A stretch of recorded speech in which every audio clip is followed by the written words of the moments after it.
নমস্কাৰ বন্ধু বান্ধৱীসকল welcome to my channel NIBIR&MOMSMIXER আজি আকৌ আহিলো এটা নতুন ৰেচিপি ভিডিও লৈ আশা কৰো আপোনালোক ভালে আছে সুস্থ আছে আজি মই আপোনালোকক ৰঙালাওৰ এটা ৰেচিপি শেয়াৰ কৰিম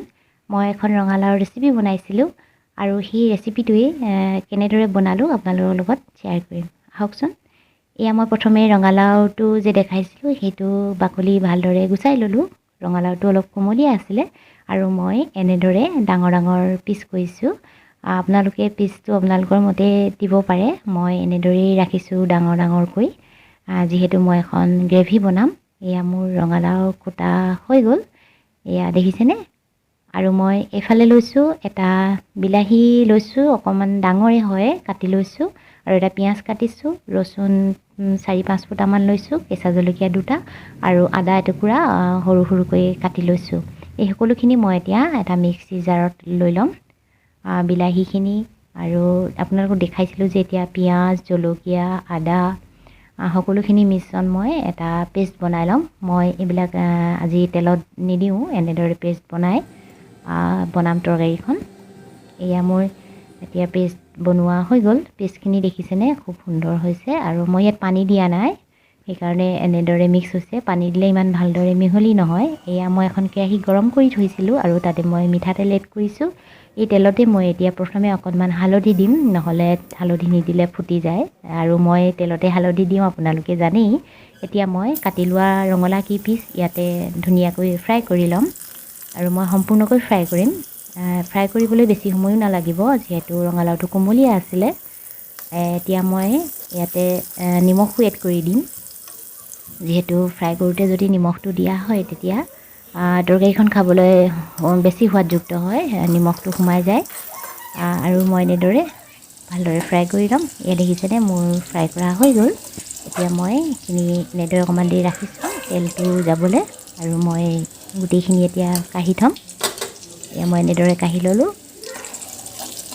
আপোনালোকে চাব কিছুমান ৰঙালাও মিঠা নাথাকে তেতিয়া আপোনালোকে ইয়াত তৰকাৰীখন বনাওতে চেনি ব্যৱহাৰ কৰিব পাৰিব এই তেলতে প্ৰথমে তেলতে আপোনালোকে চেনি দি দিব এতিয়া মই তেল একেখিনি তেলতে মই কি কৰিছো এতিয়া তাত মই কালজিৰা দিছো এই তৰকাৰীখনৰ মেইন মছলাটোই হৈছে কালজিৰা দিলে ইয়াৰ টেষ্টটোৱে বেলেগ হয় ৰঙালাও আৰু আপোনালোকে জানেই ৰঙালাওত যে আমি কলাজিৰা দিলে কিমান সোৱাদযুক্ত হয় আৰু তাতে মই অকনমান পাঁচফোৰণ দি দিলো এতিয়া ভালদৰে ফুটিবলৈ দিম এয়া দেখিছেনে এয়া মোৰ ফুটিছে আৰু গেছটো মই খুব কম কৰি লৈছো নহলে কালজিৰাখিনি জ্বলি যাব পাৰে অতি সোনকালে আপোনালোকে গেছটো কমাই ল'ব আৰু এয়া মোৰ দেখিছেনে হৈ গল ইয়াতে মই এতিয়া পেষ্টটো ঢালি দিম যেটো মই বিলাহী পেষ্ট বনাইছিলো সেইটো ইয়াতে ঢালি দিম আৰু এতিয়া ভালদৰে লৰাই দিম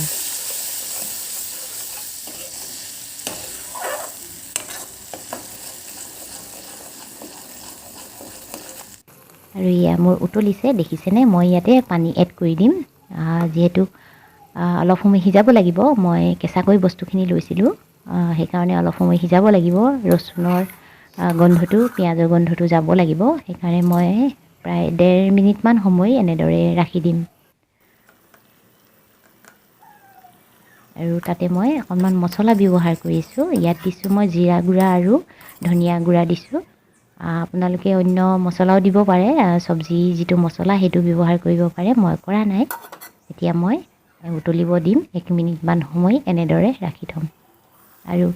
1 মিনিটৰ পিছত মই চালো এয়া দেখিছেনে ভালদৰে উতলি আহিছে আৰু কেঁচা গন্ধটো নোহোৱা হৈ গল এতিয়া মই তাতে ফ্ৰাই কৰি ৰাখিছিলো যিখিনি ৰঙালাও টুকুৰা ইয়াতে মই এড কৰি দিম আৰু ইয়াত বেছি সময় নালাগে যেহেতু মোৰ ফ্ৰাই কৰাই আছে এতিয়া খালি ভালদৰে উতলিব দিম যেহেতু এই গ্ৰেভিখিনি ৰঙালাওৰ ভিতৰত সোমাব লাগিব সেইকাৰণে মই এতিয়া আকৌ 2 মিনিট মান সময় এনেদৰে ৰাখি থম আৰু মই ঢাকন লগাই দিম ঢাকন লগালে বেছি সোনকালে হয় আৰু মই ইয়া দেখিছেনে 2 মিনিট মানৰ সময় পিছত চালো ইয়া মোৰ গ্ৰেভিখন হৈ গৈছে দেখিছেনে কিমান ডাঠ হৈ গৈছে গন্ধ ওলাইছে যে কালজিৰা দিছো যে সেইকাৰণে বেছি ধুনিয়া গন্ধ এটাও আহিছে এয়া দেখিছেনে আৰু এতিয়া মোৰ গেছটো অফ কৰি দিম যেহেতু মোৰ তৰকাৰীখন হৈ গল আৰু এয়া মই এনেদৰে পৰিবেশন কৰিলো খাবলৈ খুব সোৱাদযুক্ত হৈছিল আপোনালোকেও পাৰিলে বনাব আৰু ভিডিঅ'টি চাই কেনে লাগিলে নিশ্চয় কমেণ্ট কৰি জনাব আৰু বন্ধুবৰ্গলৈ শ্বেয়াৰ কৰি দিব আৰু যিসকলে নতুনকৈ মোৰ আজি ভিডিঅ'টি ভিজিট কৰিছে তেওঁলোকে প্লিজ ছাবস্ক্ৰাইব কৰি দিব আৰু যদি মোৰ পেজৰ পৰা চাই আছে তেতিয়াহ'লে মোৰ পেজটো ফ'ল' কৰি দিব তেতিয়াহ'লে আজি আকৌ আহিম এটা নতুন ৰেচিপি ভিডিঅ'লৈ তেতিয়াহ'লে বাই বাই